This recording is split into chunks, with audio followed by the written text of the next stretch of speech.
When we were very young, we started off with things like Punch and Judy and the Arabian Nights, and we used to sort of jump out of the back of a van and put some oil drums out and play some saxophones very badly, bang drums and get an audience and collect the money to get the fuel to get back home. And eventually we grew up a little bit more and started doing shows with fire and then with ice and with lots of processions and with a lot of street music. And then we started to do big set-piece events like raising the Titanic on a dockside in London. We started doing a big touring show of Lord Dynamite based on Alfred Nobel and the biggest bang there is will stop the war, which they're still saying, of course. And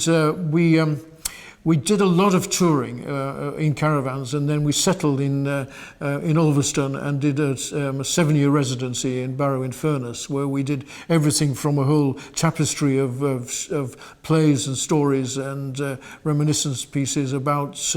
life in Barrow. And we also ended up there, well, we started off with a film called King Reel and the Hoodlums, which was a version of King Lear, written by a wonderful radical poet Adrian Mitchell. And it was the kind of the simplified Cinderella version of it, and portraying a geriatric old guy who kind of was trying to launch submarines to destroy the world, really.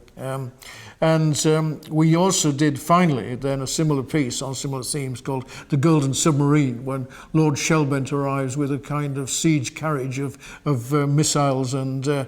consumer goods and the hooray Henrys of English culture, and tries to launch the final Golden Submarine. And this is where John Wassler, who just came in, was involved, because we made a giant shed, which was a model of the submarine sheds, and it was pulled along rails by big winches, and I think it was a 13-ton winch he had. And of course, what happens is that Shelbent's siege tower comes in with a big champagne bottle and tries to launch the Golden Submarine, but they're all pissed up and miss and hit the sheds, and the sheds know that in Barrow, if you hit with a champagne bottle, you launch. So they launched off, revealing that inside was a giant cuckoo, in fact, that